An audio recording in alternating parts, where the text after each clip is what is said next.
Welcome to What Is It About the Weather? A podcast where we explore the many ways that weather intertwines itself into our lives.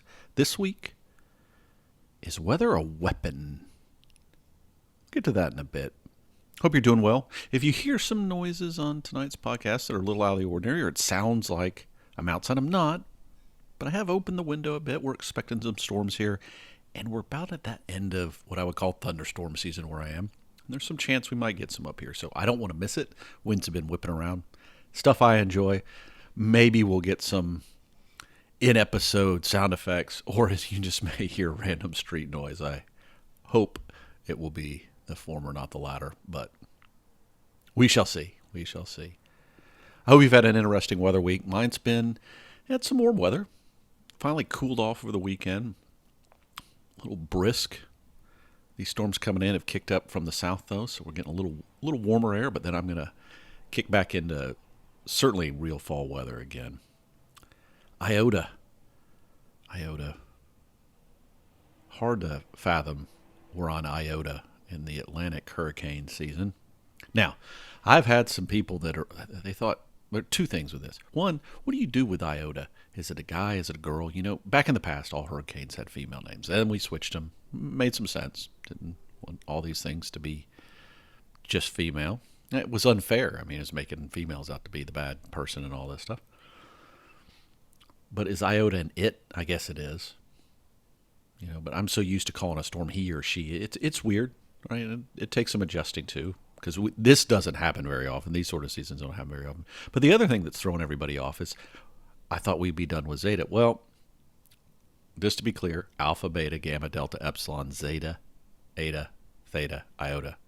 And that's why eta, theta, and iota have been coming after zeta because, well, zeta, not the end of the Greek alphabet.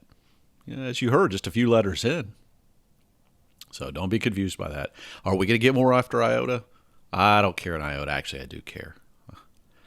Iota's probably going to make landfall as a hurricane, I'm guessing, in the end. I don't know how powerful it's going to get. Haven't been following this one quite as closely given its location. But that region is where it's not unusual this time, this late in the season, where we'd see storms. And so, you know, maybe we do get another one. Maybe, if you're going to break the record, you may as well break it well. Any case. I also want to take a moment to mention, I mentioned this Kickstarter last week. I'm going to just bring it up again, Meteo Tracker. If you are a weather enthusiast and if you like being outdoors and doing kind of mobile stuff or taking your weather with you, take a look at it. Again, I can't necessarily vouch for the device. I'm hoping the Kickstarter does well. I'm hoping that I can get one. You know, it's something I'd like to have. Hopefully they'll make them even if they don't get. Last time I checked, they weren't really looking on track. But, you know, those things are weird. They didn't seem to get a lot of momentum out the gate. But hopefully they'll pick up some. I think there's a little under 2 weeks left. Again, mention it here if you find it interesting. Link in the show notes. At some point, like I said, if they get made, I'll be getting one. So you'll hear from me about it if you're not that interested. But keep it in mind, if you have a weather enthusiast in your life who's also an outdoors person, they got a way to like hook it onto the bike. I mean, I'm kind of curious how that'll work, and or you can put it on your car or whatever. We'll see. We'll see how they work out.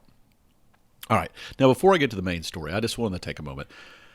This week, the only person I've ever known who lived to 100, like personally knew, passed away.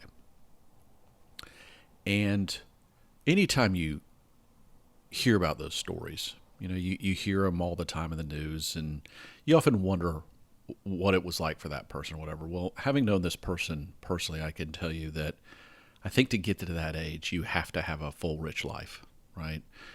You have to have the good fortune of whatever health problems you have, you either catch them quick enough or they're not intense enough to take you. But there has to be pros and cons, right? You outlive all your peers and all the things you knew, you know. It's not that I think as people get older, they can't adapt. It's that, you know, just the ways you're used to doing things changing all the time. Maybe it wears you out a little bit. Your friends aren't around as much. Yeah, you may have family, children, grandchildren, that sort of thing. Well, I think it's exactly the same. So rest in peace. Rest in peace. All right, let's get to the main story. Weather is a weapon. Now, how did we get here? We have these conversations from time to time, right? How did I get to this episode? Well, there are a couple things that got me here recently, and then one we're going to circle back to at the end of the episode. But let's start with the obvious. Game of Thrones. Lots of people out there listen to Game of Thrones, watch Game of Thrones, did Game of Thrones podcast, whatever it is. All right. HBO series, very well known, set in kind of a medieval, an Age of Enlightening sort of thing in a European-ish type setup with, hints of Middle East and Africa and all that stuff. It was interesting in that it was close enough to human history that you could imagine that this is where this point was or that was that. But one of the premises of the show was very much about winter and winter weather. And there are a group of people, if you haven't seen it, I don't know what qualifies as spoilers with this stuff, but one of the bad groups of people are these people that come back from the dead. And they have this king who's essentially, they look like snow people is the best way I know to describe it. And it's probably some play on Viking, but there's, you have all these undead component to it. So it's a zombie kind of thing thrown in, mixed in there with that. But weather, while not primarily used as a weapon, it was reminding me of how often in battlefield settings and those sort of things, and we've talked about some of these before in our History Weather podcast, that weather comes into play. Using whether it's, ice or snow or fog or, whatever it might be. But they also had some weapons at times that were made of like ice crystal sort of thing. And that got me thinking about this kind of weather and, how it plays out in a military environment, if you will.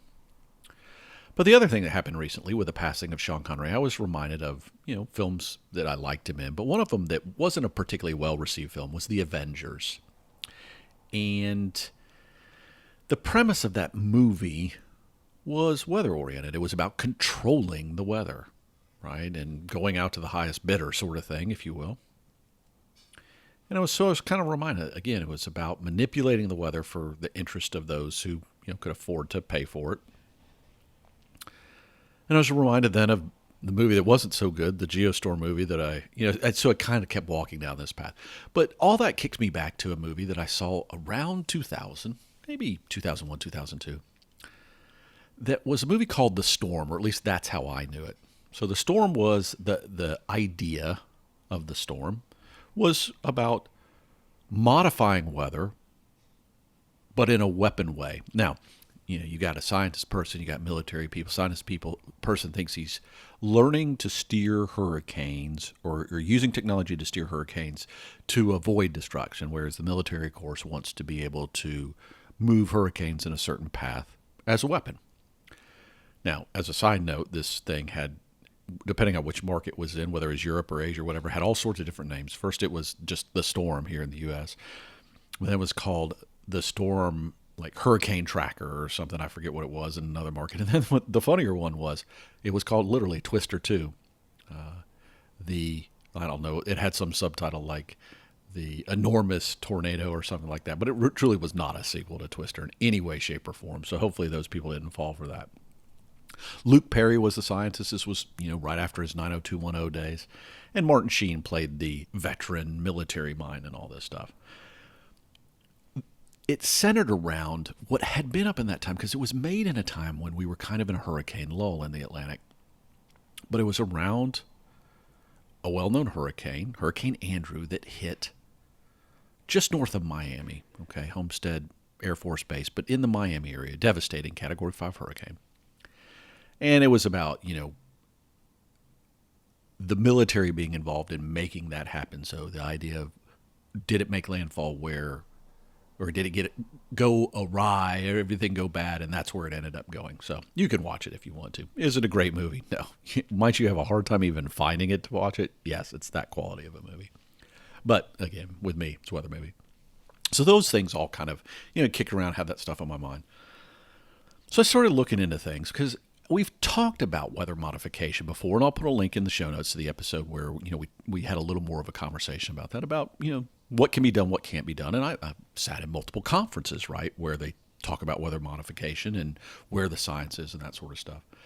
But I really wanted to get back into this whole idea of it being as a weapon. So way back, In 1871, there was a book put together called Weather and War by Edward Power. So this was just off the heels of the Civil War here in the U.S.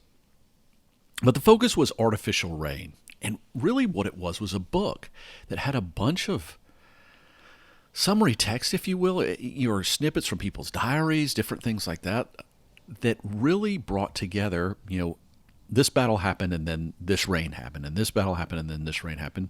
Again, varying degrees of how much rain, varying degrees of how long it lasted or how close to the battle it was. But his premise generally was that these battles caused the rain to happen. Now, his idea was that it was the sound. It was the excessive noise that, maybe the sound waves that triggered the rain to develop.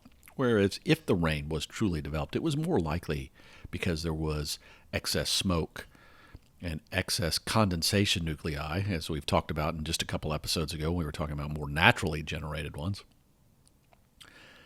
that were available for rain.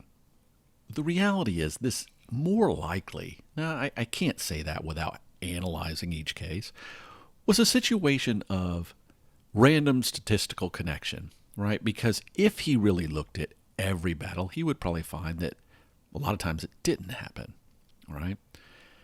So he just happened to pull together a bunch of cases where it did, and the statistics worked in his favor, led to some funding of some different events. Results inconclusive, right? So let's move to modern times. So as I was looking, I came across an interesting paper. It's called Weather Modification, the Ultimate Weapon, written in 1993. Now, this was written by a Canadian military officer at a U.S. military school, which I thought was kind of interesting. And he talks about all the things we think about with weather. Now, there's a military phrase called the fog of war. And anybody who's ever played video games will also know this term, because the idea of fog of war is that you can't know what's going on in the battle arena, if you will, or the battlefield, or the campaign, just depending on how big your world is, without sight or some way to see what's going on. So you usually have this fog going on, and usually when you're playing games, the more you develop technologies or you're able to see things over time, maybe you discover where the land is versus the sea. But you may not be able to see all the movement of the troops if you don't have, some way of visualizing that, some defense unit or whatever it is. So he even references that fog and war have been connected for a long time. And he talks about the history about how, militaries have been looking to leverage weather. And we've talked about this. The first weather and history podcast we did was about D-Day, right? So we have this connection between weather influencing military events. Clearly, there's no debate about that many times over the course of our history. But can you really use it as a weapon, right? Now, like I said, some of those initial tests done back at the turn of the century, a century ago, were inconclusive.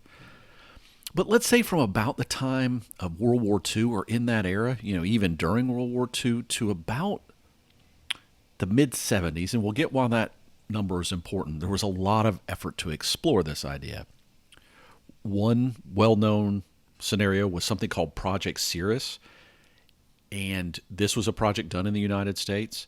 Now, I heard a lot of it was about fog dissipation, but that wasn't the only thing, right? There was also, I even read where they did some cloud seeding, a common weather modification thing, putting cloud nuclei in and trying to in this case, enhance rainfall.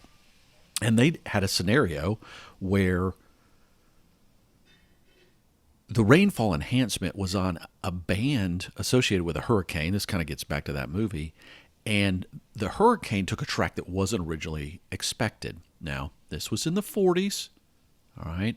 So whether that happened because of their efforts or just because it changed track and it wasn't well understood, and anybody who's followed hurricanes in the last 20 years knows sometimes they don't do what the initial forecast is going to be by any means. It's still unknown. But this project went on for probably 20 years, and it had some successes, or some believed successes, and it had some failures. End result, inconclusive, right? There were clearly times where whether they were trying to enhance weather or suppress, because that was the other thing they explored, was dissipating fog as an example, or trying to minimize things like bad storm events. And there have been the idea of sometimes you want to seed clouds, right, to rain it out. So take the energy that's available and keep a really bad storm from forming. So there's two sides to it. But probably one of the most interesting things he talked about was something that happened during the Vietnam conflict, in which the U.S. military, right, was doing cloud seeding in an effort to enhance rain. Rain was a big part of the Vietnam War because it was monsoon season and non-monsoon season. And when you're out of season, things would dry up. It's a very different world. But during season, it's just constant rain. But the idea was to try to enhance rain that maybe wasn't during the main season or wasn't in the area where it was as prominent, to do things like make roads even more difficult to travel on, things of that nature. But again, despite the successes they may have had, there was this other realization, I think, with all of these things, that it's maybe not as easy, right? Maybe you can do it, but you might not be able to control it as well as you want, particularly if you try to do anything on a larger scale. So maybe a very localized thing, sure, you can pull it off. But really turning weather into a weapon versus maybe an advantage or a leveling, right? If you want to, again, dissipate fog so you can see where you might not have been able to otherwise, not necessarily a weapon. But with all these movies in mind, right, continue to think about this. So then we now turn to, okay, that was written in the 90s about some things that had taken place before then, early 90s. Where I had originally seen this was while the podcast was on hiatus. There was an article in a magazine, I've mentioned it before, called Weatherwise. It's not, it's kind of for weather nerds, weather geeks, whatever you will, weather enthusiasts. But that said, there's a lot of more general articles. It's not a peer review type of magazine. So it's something called Weaponizing Weather, the top secret history of weather modification, okay? And the idea of this article would have been not dissimilar to that one I had found in 1993. So, it's only about a 4-pager. Now, this one I can't put a link in the show notes, but if you've, during all your being stuck at home, have explored your your local library's digital availability, you can go in and look for this Weatherwise article. So it was written in 2019. You can give it a look. The title will be there. You might be able to find a copy in your local library. But the premise of this article, like I said, was similar to that paper, but it's going to be in a magazine, a little shorter. It's about 4 pages. And the thing that I think caught my attention more than anything else is there was nothing new. Truly, there was nothing new. There was nothing more recent written about. Right? Now, as I've mentioned, I've been to conferences. I've seen things on weather modification, so I know the research continues to go on.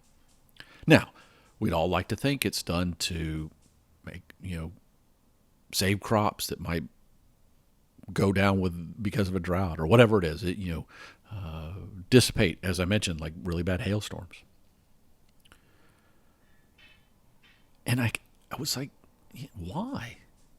Really? In all this time, we haven't seen it now either. Or, you got an option. Governments, whether it's the U.S. or any government around the globe, has just done a better job of keeping it under wraps. It's not that easy to do when you start talking about weather modification. Now, I know you're going to get all these people to talk about